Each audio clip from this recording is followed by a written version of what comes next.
I need a new car, you'll co-sign. My sister texted. I replied. Dream on. Minutes later, my father wrote in big letters. Refuse and you're cut off from family events. That night, I called the bank and canceled their shared credit line. By 7:30 a.m., 36 missed calls piled up. It was a boring Thursday, nothing special about it. I was sitting at my desk going through invoices when my phone buzzed. One of those long, self-important vibrations that usually meant trouble. It was a message from my sister. I need a new car, you'll co-sign. No greeting. No explanation. Not even a question mark. Just a demand, like I owed her something. For context, I'm Lucas. 32. Work in logistics. I own my house, I pay my bills on time, and I've worked for every single thing I have. My sister, Hannah, is 28, still lives with my parents on and off, has had 6 jobs in 3 years, and burns through money like it's nothing. But because she's loud, dramatic, and good at crying in public, she's always been treated like the victim. Always. I stared at her message. I actually laughed. Then I replied. Dream on. I didn't expect a reply from her. I expected her to go running to my parents, though. Right on cue, 10 minutes later, I got a message from my dad. All caps. Refuse and you're cut off from family events. That was it. No. Can we talk? No. Let's figure this out. Just an ultimatum. Now, for most people, that kind of text might sting. For me, it was the final push I didn't even know I was waiting for. I stood up, walked straight to the kitchen, poured myself some coffee, and called the bank. There was a shared credit line I had with my parents, something I'd reluctantly agreed to open a couple years back during a guilt-heavy Thanksgiving dinner where everyone made it sound like I was the stable one and should be helping out more. My sister had already maxed it once. Bought herself a high-end espresso machine and a $1,200 coat. For job interviews. The bank said I could shut it down immediately. I didn't even blink. I signed the forms digitally, confirmed the closure, and had them send the termination notice to my email. Next morning, I woke up to 36 missed calls. 12 from Hannah. 9 from my dad. 8 from my mom. The rest were various cousins and one aunt who apparently just wanted to check in. I didn't answer any of them. I just let it all ring out. But here's what none of them wanted to admit. This wasn't about a car. This was about control. For years, I'd been treated like a resource. The responsible one. The calm one. The one who wouldn't fight back. They thought I'd cave, like always. But not this time. You want history? Let's go back. 3 years ago, Hannah punctured 2 of my tires because I refused to let her borrow my car to drive to some music festival. She didn't even deny it. She posted a photo of my flat tires on her Instagram story with laughing emojis. My parents told me I was overreacting when I demanded they make her pay for the damage. They didn't even make her apologize. But the breaking point was last Christmas. We were having dinner at my parents' place. They had begged me to come after I initially said no. And midway through dessert, Hannah started one of her meltdowns. Something stupid, about how I never support her dreams. She started screaming. I told her to calm down. She threw her drink at me. I stood up, walked into the kitchen, grabbed the scissors off the counter, came back, and cut off a chunk of her hair. The hair she obsessed over for years. Everyone froze. She screamed like someone had shot her. My mom cried. My dad stood there silent. And me? I was calm for the first time in years. They kicked me out. Told me I had gone too far. After inviting me. After she threw wine in my face. But I was the one who went too far. Fast forward to now. She wrecked the car I gave her. One of my 2 cars. I gave her the older one because she was unemployed and my parents were struggling. And not a single thank you. Just complaints about the AC and Bluetooth. Then she wrecked it because she was texting while driving. And instead of owning it, she blamed the brakes. Now she wants me to co-sign for a brand new car. And when I say no, I get threatened? Nah. That was the last time they got to pull that move. Because what they didn't know was, I wasn't just saying no. I was gearing up for a long, deliberate revenge. Not petty revenge. Smart revenge. Starting with cutting the credit line. Then came the next move. And they never saw it coming. The silence after I killed the credit line didn't last long. By noon that day, the group chats were exploding. My mom sent a message in the family thread. "Lucas, we need to talk ASAP. This isn't like you." I left the chat. Not left the conversation. Left the chat entirely. Removed myself. That afternoon, I called a towing company and asked them to pick up the 2014 Camry I had signed over to Hannah. Well, sort of signed over. I never transferred the title officially. That was my safety net. I'd paid for that car, insured it under my name, and she was just borrowing it until she got back on her feet. Except she'd been getting back on her feet for 18 months. They towed it from the front of my parents' house. She had parked it there while pretending she was saving up for a down payment on something better. I guess better now meant convincing me to buy her a Tesla. She called me the moment she saw the empty driveway. I didn't answer. Instead, I sent her a photo of the car back in my garage. Then I turned off my phone for the rest of the day. That night, my cousin Jake texted me from his work number. He's one of the few in the family who sees things for what they are. "She's been flipping out all day. Screamed at your mom. Your dad tried to call me to talk some sense into you. I told him maybe it's time someone put Hannah in her place." That was the first time in years I felt like someone in the family finally got it. The next morning, I drove to work and found a post-it on my windshield. "Petty. Grow up." Handwriting I'd recognize anywhere. Hannah's. Which was rich coming from someone who once poured soda into my laundry because I snapped too hard at her for stealing my laptop charger. I knew what would come next. The manipulation phase. When the tantrum didn't work, and the threats didn't work, she tried the sympathy card. Sure enough, 2 days later, my mom called. I answered this time, mostly out of curiosity. She said Hannah was having a breakdown, and that I needed to be the bigger person. I asked her if she remembered the tire incident. The hair. The dinner she begged me to attend before throwing me out. She went quiet. Then she said something I'll never forget. "Well, you know how she is. But she's family." And I replied calmly, "So am I." Then I hung up. That Sunday, there was a birthday party for one of our younger cousins. I wasn't invited. Jake texted me a photo from it. Hannah was there, telling everyone I had stolen her car. She left out the part where I paid for it. The insurance. The maintenance. The registration. She left out the part where I'd warned her, months ago, that if she didn't start contributing something, even gas, I was taking it back. But I wasn't surprised. What did surprise me was that Aunt Valerie pulled her aside in front of everyone and asked, loudly, "Why don't you have your own car by now?"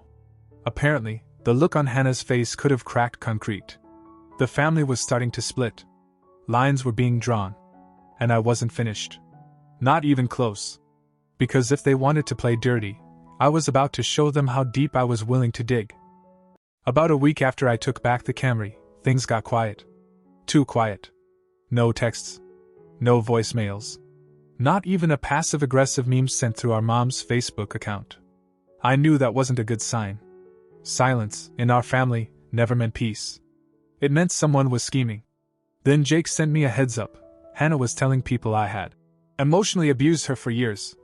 And that I'd always acted like I was better than everyone. She was rewriting our history like it was a bad Lifetime movie.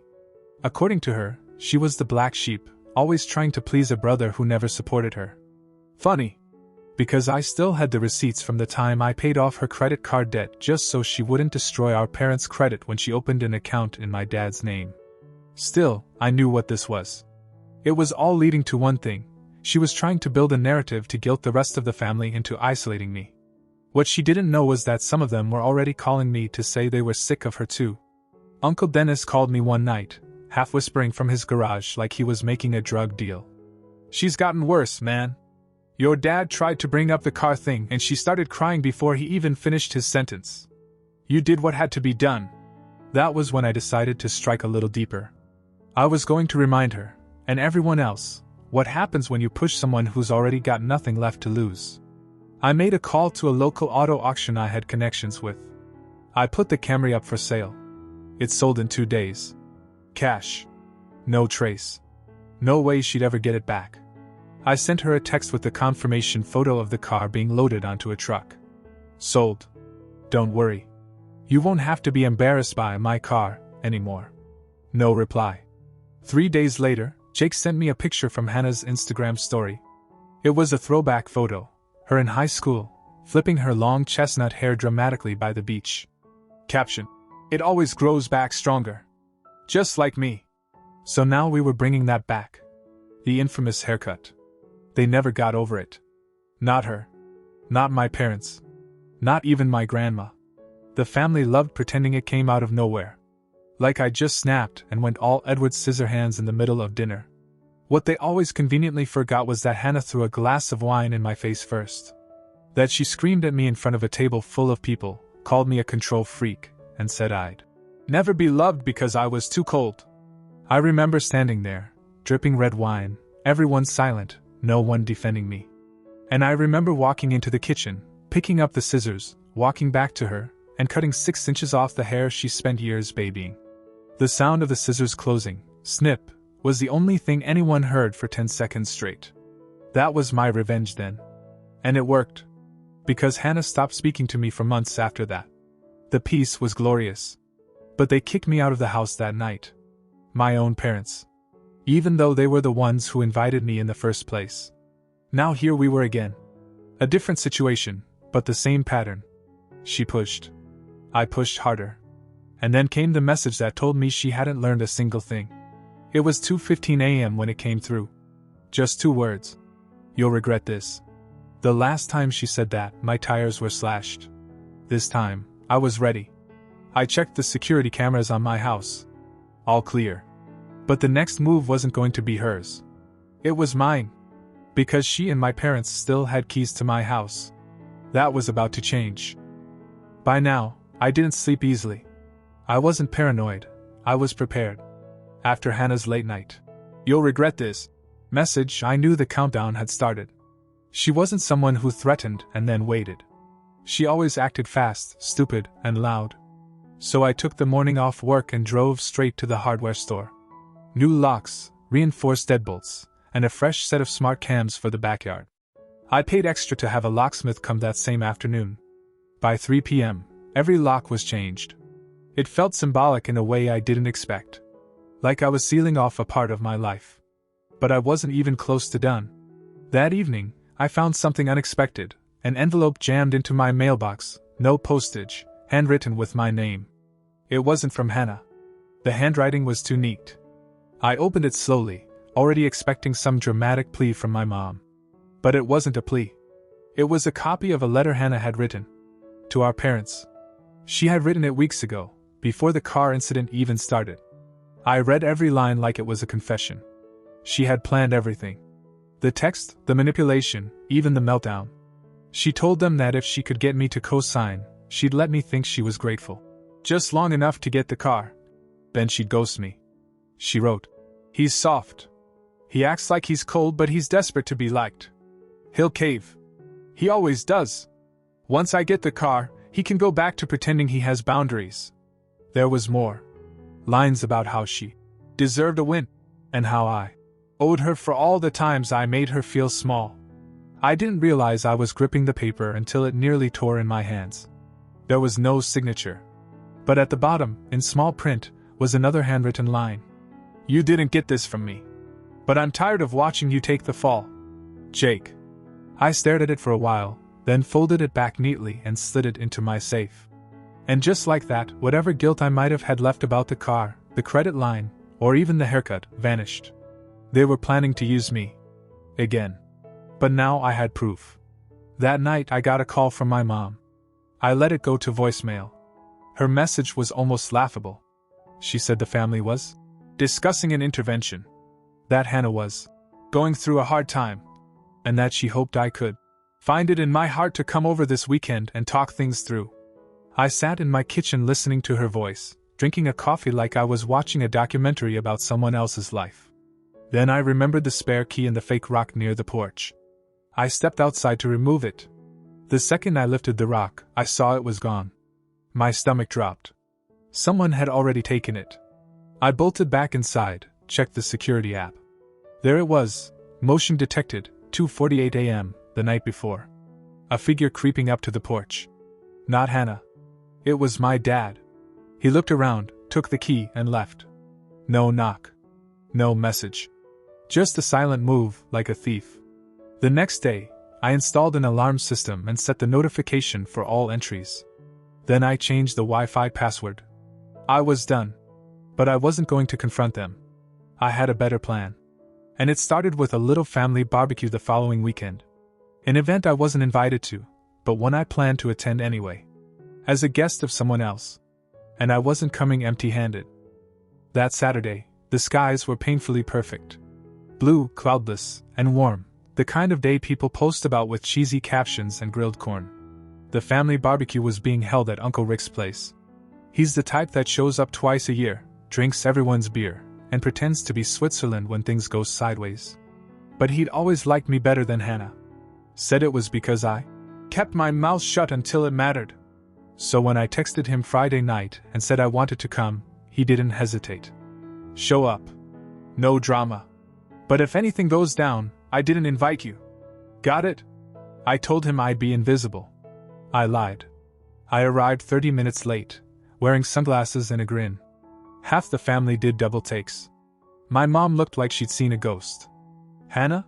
She stared at me like she was trying to set me on fire with her eyes. I walked past her, grabbed a soda, said hi to Jake and Uncle Dennis, and sat down under the pergola like I owned the place. 10 minutes in, everyone was pretending it wasn't weird that I was there. Conversations shifted around me like I was furniture. Someone turned on a Bluetooth speaker to play music, and people started to relax. That's when I made my move. I had my own Bluetooth speaker in my backpack, just a tiny one, nothing flashy. I synced it to my phone and queued up an audio file. It was a recording. Not of a conversation, something better. It was me reading Hannah's letter. The one I'd found in the mailbox. Every word. I had matched the tone. Calm. Flat. Unmistakable. I waited for a moment of quiet, then switched the connection. The song cut off. Then my voice filled the yard. He's soft. He acts like he's cold, but he's desperate to be liked. He'll cave. He always does. Heads turned. Once I get the car, he can go back to pretending he has boundaries. The silence was instant. A few people looked confused. Jake locked eyes with me. Then the rest of the letter played. Every line. Every smug little sentence. When it ended, I stood up and turned off the speaker. No one said a word. My mom asked if it was fake. I didn't answer. My dad started to say something, then stopped. And Hannah, she didn't cry. She didn't scream. She just walked into the house. 5 minutes later, she left. Didn't say goodbye to anyone. People kept eating, but the vibe had collapsed. Conversations turned low and suspicious. I saw two cousins whispering while glancing toward my mom. Jake came over and handed me a beer. Wasn't expecting a whole speech, he said. I shrugged. Sometimes people need help hearing themselves. That night, I went home, locked the door, and put my phone on silent. But around midnight I got a text from an unknown number. It said, "You win. This time." No name. But I knew who it was. She wasn't giving up. And that's why I had one last thing to do. The final step. Because even after all of it, they still had a copy of my house key. And after what I saw on the camera feed a few nights later, I knew I couldn't trust any of them.